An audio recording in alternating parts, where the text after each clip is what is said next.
Oi, eu sou Renato Almeida, do Instituto de Geociências da Universidade de São Paulo. Essa é mais uma videoaula do nosso sistema de videoaulas em Geologia Sedimentar, no módulo Geologia Geral. E hoje a gente vai fazer uma breve introdução à tectônica de placas. Vamos começar discutindo a litosfera e sua dinâmica, como funcionam as dorsais mesoceânicas, as zonas de subducção e as áreas de colisão continental, que são os três principais tipos de limites de placas. E vamos ver como é a organização das placas e desses limites na escala do globo. Na aula passada a gente discutiu a estrutura interna da Terra e falamos de litosfera, astenosfera, crosta, como o sistema mais importante para entender a dinâmica externa da Terra. A litosfera, como essa camada do manto superior, parte superior do manto superior, que a astenosfera está embaixo, a litosfera está em cima, que não entra nas correntes de convecção da astenosfera, fica rígida nessa escala, com a crosta sobre ela, a crosta seja oceânica, seja continental, acima desse manto litosférico, oceânica e continental, e essa manto litosférico mais crosta compõe o que a gente chama de litosfera. Se você olhar em planta, em vez de olhar em seção, essa litosfera é subdividida em pedaços muito grandes que têm movimento coerente uns em relação aos outros, que são as placas litosféricas.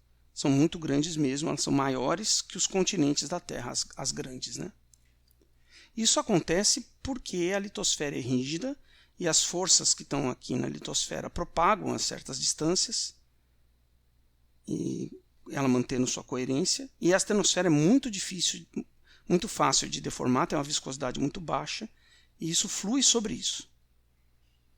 Então, o limite litosfera-astenosfera, que é o LAB, Lithosphere-Asthenosphere Boundary, ele é definido assim, de forma prática, como aquela profundidade abaixo da qual você está a mais de 1330 graus e, portanto, essa composição do manto aqui, que tem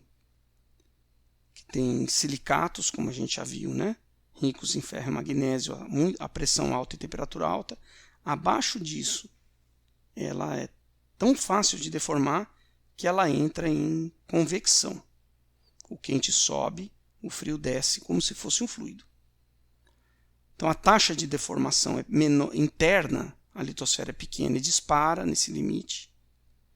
A temperatura crescia linearmente, tem uma transição, e depois ela já não cresce tanto porque a convecção mistura materiais de temperatura diferente, homogeneiza a temperatura. A velocidade das ondas S cai, propagação de onda sísmica cisalhante, porque tem uma certa quantidade de fundido aqui na astenosfera. A direção de mudanças, a anisotropia, eram planos horizontais dentro da litosfera, como se tivesse estratificado em camadas. Na litosfera são linhas, porque está em fluxo, e perto do limite esses fluxos tendem a ser horizontais, que é o topo das células de convecção. A resistividade também cai, por causa da presença de líquidos. Então esse é o limite mais importante para a gente entender a tectônica na Terra, que é o limite litosfera-astenosfera. Apesar do limite composicional mais importante estar lá na interface manto-núcleo, secundariamente tem um outro entre as crostas e o manto litosférico. O limite mais importante para a dinâmica que a gente observa aqui, nessa escala aqui dos humanos, é esse limite litosfera-astenosfera. Essas placas, elas acontecem porque a litosfera oceânica, que é mais resistente que a continental, é muito difícil de deformar, então ela move rigidamente.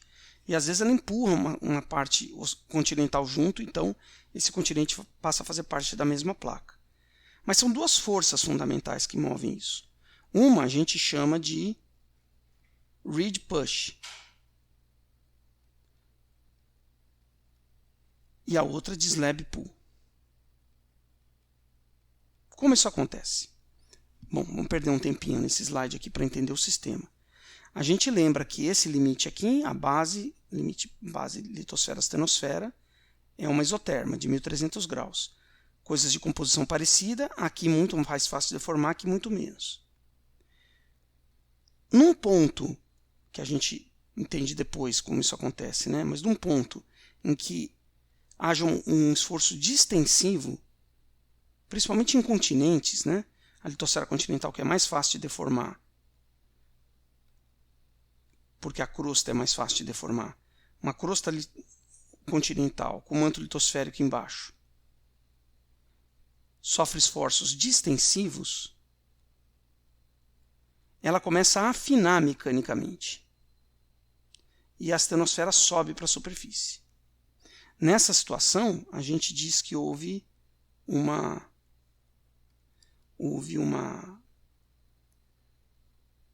ruptura da placa e a astenosfera chega perto da superfície, funde e gera derrames. Então, a gente vai ver isso em outra aula, como esse processo acontece, mas a astenosfera perto da superfície a pressões menores, com aquela temperatura alta que ela tem, ela vai fundir uma parte dela e vai gerar lavas no fundo oceânico. Quer dizer, abriu, começou a ter lava.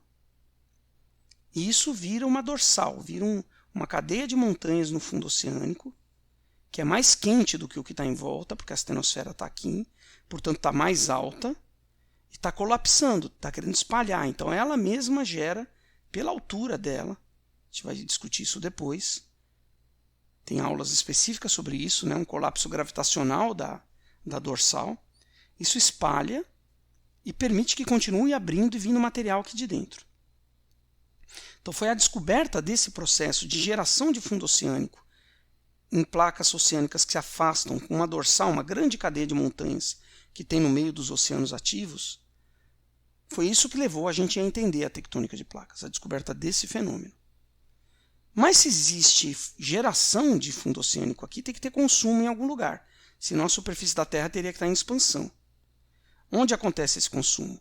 Bom, tem uma série de outras evidências de sismos que vão entrando em áreas muito profundas, que é o que a gente chama de zona de Benioff, já vamos ver isso, em que isso aqui afunda na astenosfera.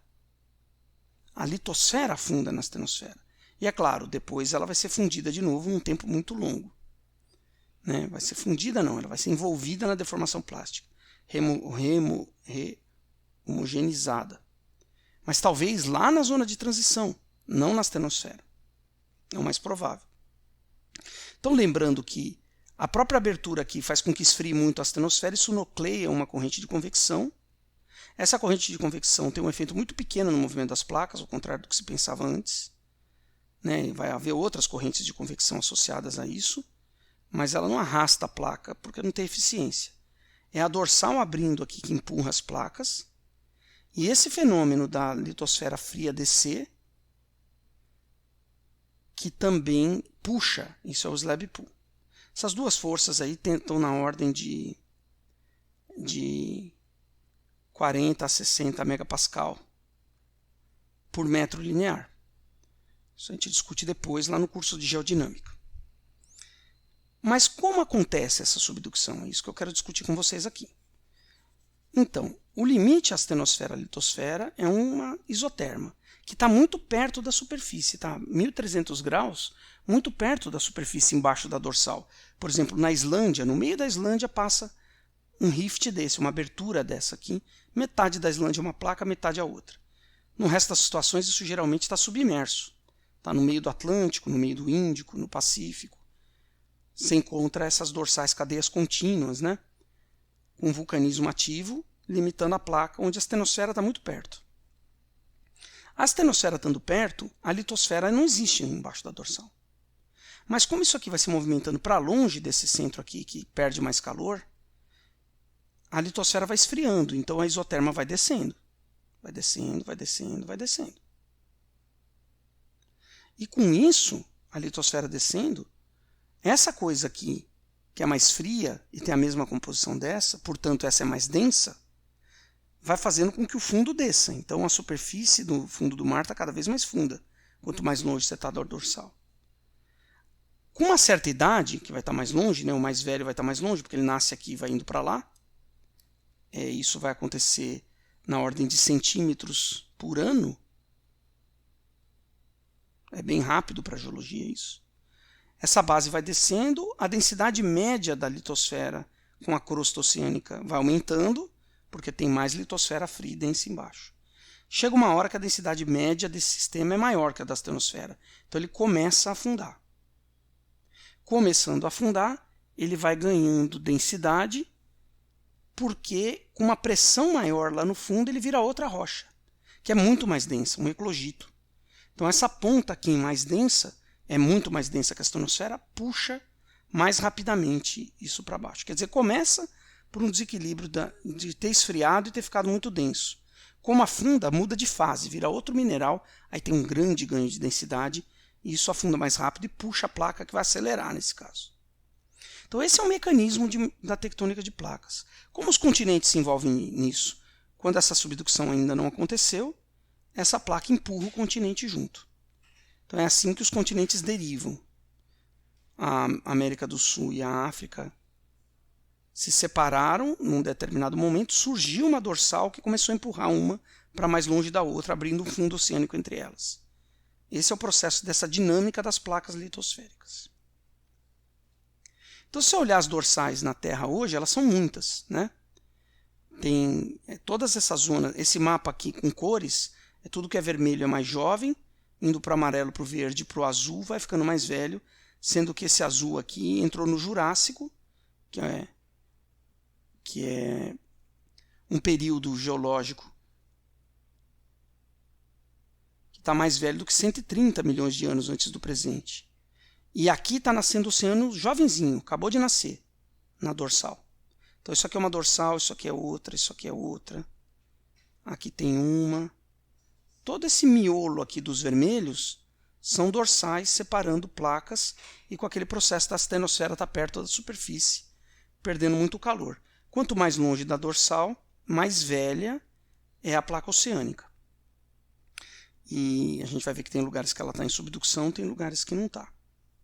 Então, essa é uma coisa importante. Então, isso aqui, as dorsais, é o que a gente chama de limites divergentes de placas. Cada placa vai para um lado. A litosfera está segmentada, essa é a primeira coisa que se enxerga nela. Como a gente sabe que isso acontece? Isso foi identificado porque, mapeando o fundo marinho na Segunda Guerra Mundial, o pessoal percebeu essas montanhas altas com até 2.000 metros entre a planície abissal e essas montanhas vulcânicas que fazem linhas no meio dos oceanos, as dorsais mesoceânicas. Mas com magnetômetros procurando o submarino inimigo, eles perceberam que tinham oscilações de intensidade e de polaridade do campo magnético registrado nessas rochas. Porque esse campo magnético varia no tempo na Terra. Porque aquela dinâmica do núcleo externo varia no tempo. Então a intensidade e a polaridade do campo magnético mudam com o tempo. Às vezes o Polo Norte troca com o Polo Sul. E eles observaram que a partir dessas dorsais, dessas montanhas, indo para os dois lados, você tem um padrão de código de barra, positivo e negativo, Polo Norte onde está hoje, Polo Norte onde hoje está o Sul, que é simétrico. A gente chama de padrão zebrado do fundo oceânico. As polaridades invertidas e as intensidades também simétricas a partir desse eixo. Como a gente sabe que isso varia no tempo, então significa que essa crosta oceânica aqui tem a idade dessa, essa tem a idade dessa, essa tem a idade dessa e assim por diante. Isso levou esse modelo que elas surgem na dorsal e vão se espalhando a partir dela. Uma coisa importante dessas dorsais é que elas não são linhas perfeitas. Elas estão segmentadas e deslocadas por o que a gente chama de zonas, falhas transformes. Então a dorsal está aqui, a dorsal está aqui, aí tem uma falhinha retinha deslocando isso para cá centenas de quilômetros. Então ela vem aqui, para, e aí ela segue daqui. Sendo que essa placa está indo para lá, essa é a mesma, essa está indo para cá, essa é a mesma. Então aqui tem um limite de placas que não é divergente. É um limite lateral, a gente chama ele de limite transforme. No fundo oceânico, deslocando as dorsais, é cheio desses limites. A gente vai ver em outra imagem isso de forma mais clara. Mas ele está bem evidente aqui também. Ó. Você perceber, tem um deslocamento das faixas de idade. São esses limites transformes que causaram isso. O deslocamento nessa direção, que é a direção de movimento.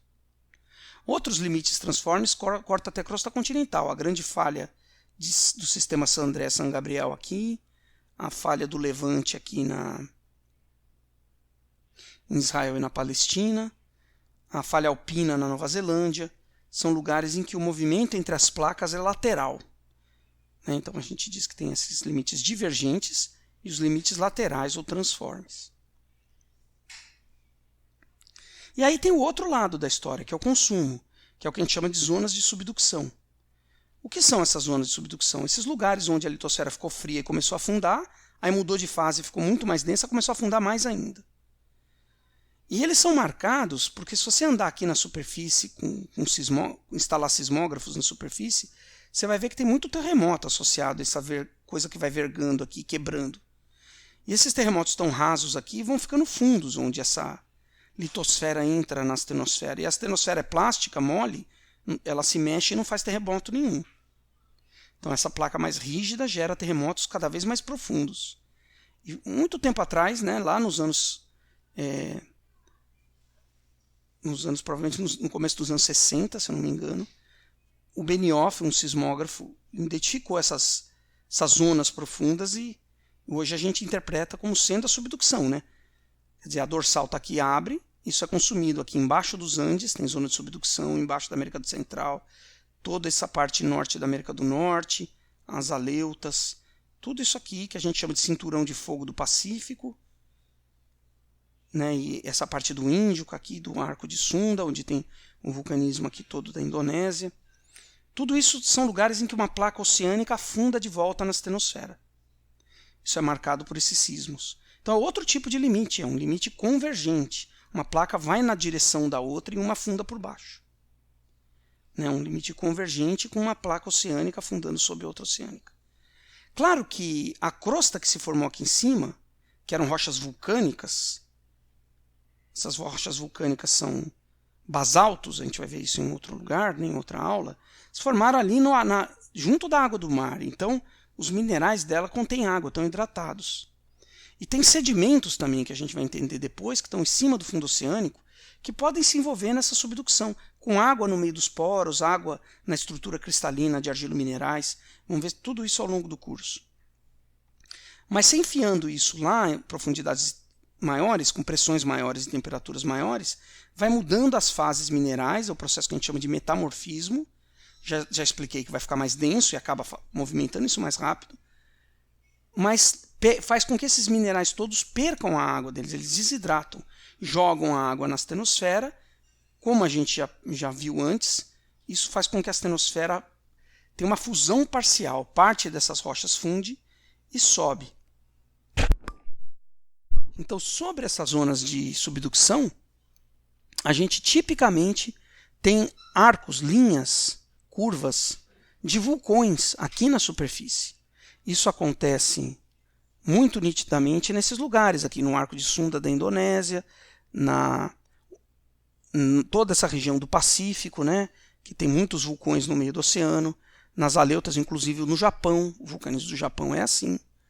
Acontece também aqui no Caribe, que tem uma subducção para o lado de cá, e nos trechos da Cordilheira Andina, onde tem vulcanismo, e na América Central. Então esse processo de subducção leva a água para a astenosfera funde, a litosfera pode fundir também, o manto litosférico, e isso gera corpos de magma que sobem e acabam gerando vulcões na superfície. Arcos magmáticos são uma feição de superfície associada à zona de subducção. No nossos cursos de geodinâmica a gente vai ver outras feições que se relacionam a isso. Mas então, sismos profundos e vulcanismo na superfície são dois processos que indicam a subducção de litosfera na astenosfera, que é um limite convergente de placas. Tem um segundo tipo de limite convergente de placas, que é quando você está aproximando, uma subducção dura o tempo bastante, para uma parte continental de uma placa se aproximar da outra, convergir e encostar continente com continente. Isso aconteceu quando fechou um oceano que chamava Tétis, e a Índia, como um bloco que saiu do grande continente do sul, Gondwana, depois a gente vê isso, subiu separada aqui a uma velocidade muito rápida, muitos centímetros por ano, E essa placa da Índia convergiu com a placa da Eurásia, e todo o oceano que tinha no meio, que era o Tétis, entrou em subducção e sumiu. Aí você encosta duas coisas que não afundam, que são muito leves, um isoporzão, duas crostas continentais. Então elas entram em convergência, é claro que tem uma dorsal lá longe empurrando aqui, um reed push, e outra lá longe empurrando a colar, e elas se espremem e não afundam. Então isso é o processo que a gente chama de colisão continental. Toda vez que você espreme a crosta continental, mesmo que não seja por colisão, mesmo que seja uma subducção que empurre isso, né, que faz um arco vulcânico aqui, você espreme, ela amassa na horizontal e entumece na vertical. Então você espessa a crosta continental. Como ela é mais leve, um isopor mais espesso vai ficar mais alto fora d'água que um mais fino. Então lá no curso de geodinâmica a gente discute um pouco melhor esse mecanismo que a gente chama de isostasia. Então, por a crosta estar mais espessa, a topografia está mais elevada. E essas regiões de colisão continental ou de subducção compressiva são as áreas de montanhas elevadas no mundo hoje.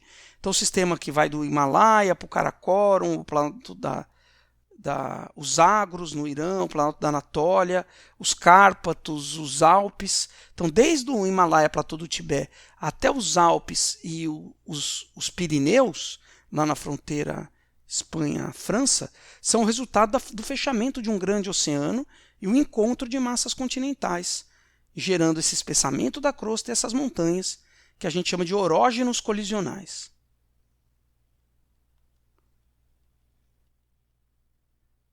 E a outra grande cadeia de montanha, que é o oeste das Américas, que vai os Andes, a Serra Madre e as Rochosas, são resultado de compressões durante a subducção, sem a colisão continental, deformando a borda desse continente, mas também espremendo e fazendo ele ficar mais espesso e, portanto, mais alto. Então, essa tectônica explica o relevo de grande escala na Terra, onde é oceano é porque a litosfera oceânica é mais densa, onde o continente está mais emerso, mas onde espremeu fica mais espesso e fica mais alto ainda.